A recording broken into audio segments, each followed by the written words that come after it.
Assalamualaikum warahmatullahi wabarakatuh. Saya Deja Matulambia dengan NIM 0517004434 dari Prodi Sistem Informasi UPBJJ Jakarta. Di video kali ini saya akan melaksanakan praktikum kedua dari mata kuliah pemrograman berbasis desktop. Oke, langsung saja lihat tugas keduanya. Nah, setelah saya baca bahwa di sini melanjutkan dari tugas yang pertama, tetapi ada beberapa fitur tambahan seperti menu untuk khusus admin restoran sehingga dapat mengubah dan atau manipulasi menu-menu yang ada di restorannya. Dan kemudian ada beberapa requirement atau persyaratan, yaitu harus ada konfirmasi dan juga mengelompokkan ke kategori, dan maksimal pemesanan itu tidak terbatas. Oke, langsung saja masuk ke sebuah editor. Nah, karena melanjutkan tugas pertama, saya akan mengopinya menjadi tugas kedua. Oke, yang pertama saya akan membuat sebuah kelas yang bernama pesanan.java.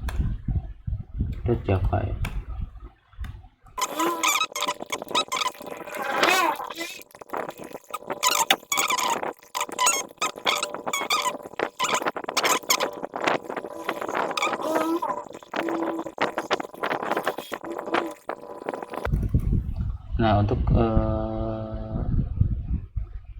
selanjutnya saya akan mempercepat codingannya sehingga dapat mempercepat waktu.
over.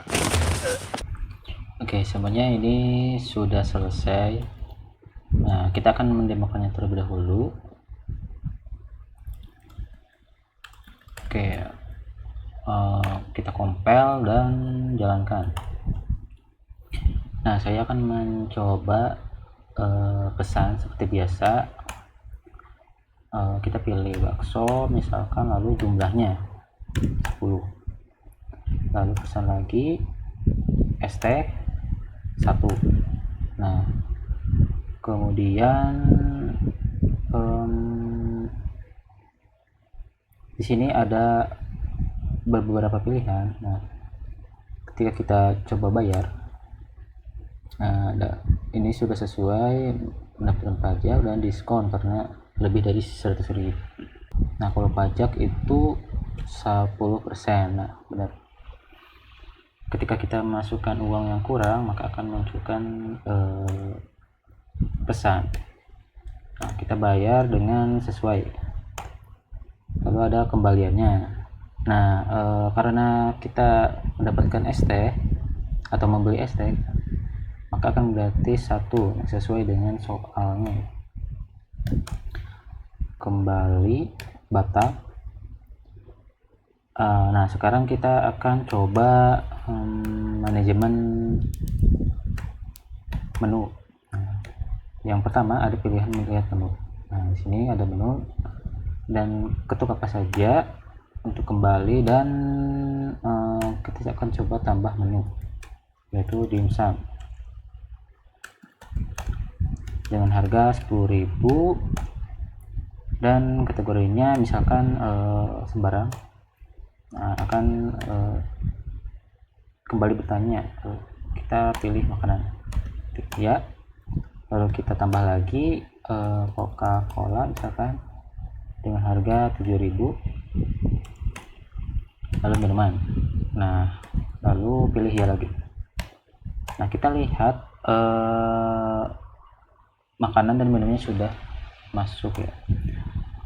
Lalu kita keluar, lalu pesan lagi misalkan dan pilih dimsum 10 misalkan, lalu pesan lagi Coca-Cola 1. Oke. Oh sorry, di sini 100.000 ya ternyata, bukan 10.000 tadi. Lalu kita bayar dengan kurang, lalu dengan sesuai. Oke, kita pilih pesan lagi 1, lalu pilih 100, lalu kita ulang pilih 4. Oke, sudah sesuai, pesan lagi, lalu kita sembarang 11. Oke, di sini ada satu karena pilihan ada salah. Oke. Pilih 10, 3. Oke, sudah sesuai. Lalu kita coba ubah harga ya, yaitu harga bakso menjadi 1.000 rupiah. Jika tidak, maka masih harganya masih sama. Lalu kita coba lagi dengan harga 1.000, lalu ya kita lihat lagi. Nah, harganya sudah berubah. Oke, kita coba 4, hapus menu air mineral ya 9 ya. Kita lihat lagi. Oke, kita coba hapus lagi es jeruk, tidak, lalu pilih 1, maka tetap ada ya. Nah, kita sudah mengubah harga bakso jadi 1.000, jadi kita pilih 1 dengan jumlah 1, lalu kita bayar langsung. Dia tidak ada diskon. Oke, kita coba bayar pas. Oke, kembalian 0. Sip. Oke, saya akan menjelaskan perubahannya. Yang pertama adalah di sini ada kelas pesanan yang mana ada penyimpanan jumlah ya. Lalu akan dikali per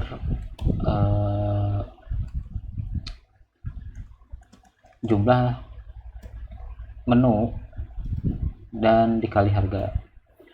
Nah, lalu kita langsung ke kelas resto. Nah, di sini saya mengubah menu resto menjadi array list sehingga admin dapat memanipulasi menu-menu yang ada di restonya. Nah, kemudian langsung ke beranda.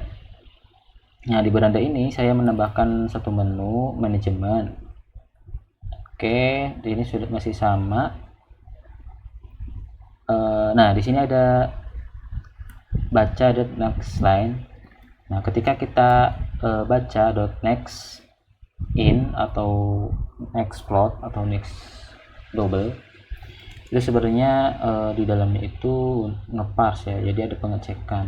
Maka untuk agar tidak kadang glitch, maka saya menambahkan next line ketika returnnya bukan string. Lalu ada metode ambil menu. Nah, sebelumnya itu saya memasukkannya di pilih menu, tetapi dipisahkan karena ambil menu itu reusable untuk ke menu manajemennya. Oke, di sini return integer. Nah, ketika menu di restonya itu tidak ada, maka akan mereturn -1 ya harusnya. Oke, di sini harusnya -1. Tidak memilih menu ya, salah. Oke.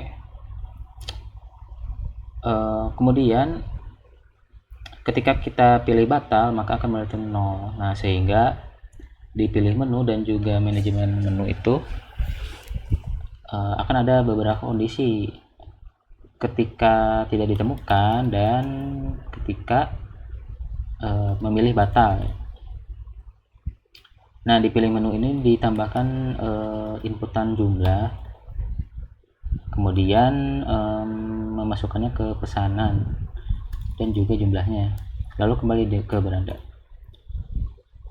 Nah, untuk memudahkan untuk mencetak seluruh makanan dan minuman, maka saya membuat metode lihat semua menu. Nah, lihat makanan dan lihat minuman tetap sama, akan tetapi di sini saya menggunakan perulangan ya, karena di soalnya memang tidak dilarang juga, tidak seperti di soal 1. Oke, di sini dipisahkan karena akan di grouping dan ada sebuah kondisi sesuai dengan kategori. Nah, kemudian ada harga pesanan, itu tetap sama, tetapi membedakan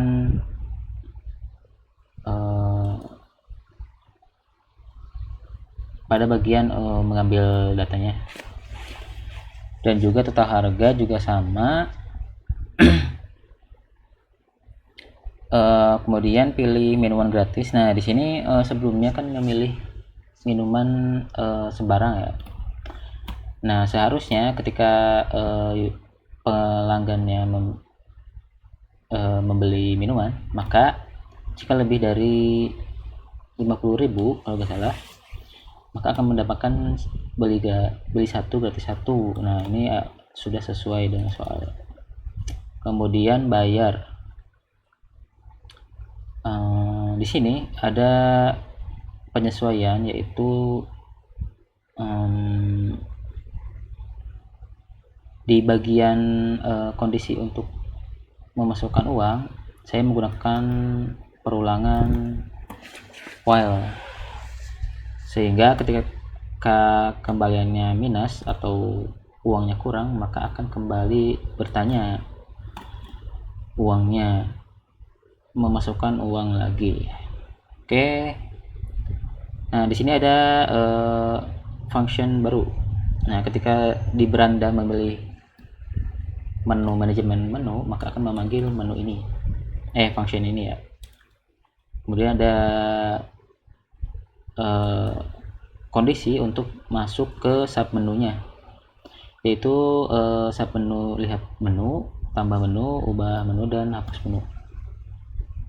Oke, lalu ada metode konfirmasi. Nah, ini tuh adalah metode atau function untuk bertanya, karena di beberapa submenu itu harus bertanya apakah yakin untuk mengeksekut atau melaksanakan fungsi ini sesuai dengan message-nya. Nah, contohnya di sini ada function tambah menu. Lalu bertanya nama, harga, dan juga kategori. Nah, di sini ada infinity lagi jika pilihannya tidak sesuai. Oke, kemudian di sini contohnya bertanya apakah yakin untuk menambahkan.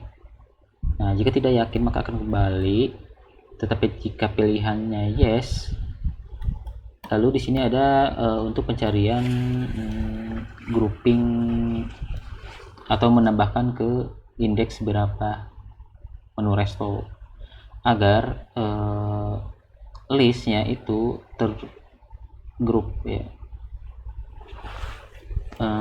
sesuai dengan kategorinya, meskipun tipe datanya itu flat atau datar. Oke, lalu setelah menambahkan menu akan kembali ke manajemen menu. Lalu hapus menu dan juga ubah menu.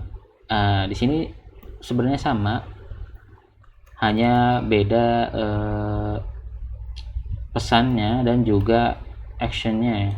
Nah, di sini ada action memanggil metode remove, lalu pilih itu adalah indeks keberapa yang akan dihapus.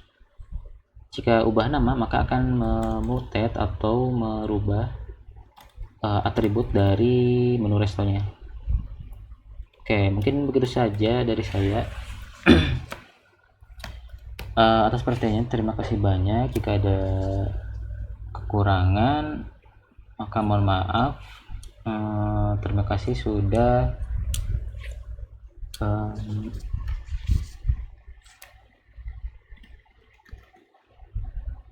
terima kasih atas perhatiannya untuk dan khususnya untuk dosen yang akan menilai praktikum ini. Atas perhatiannya terima kasih banyak.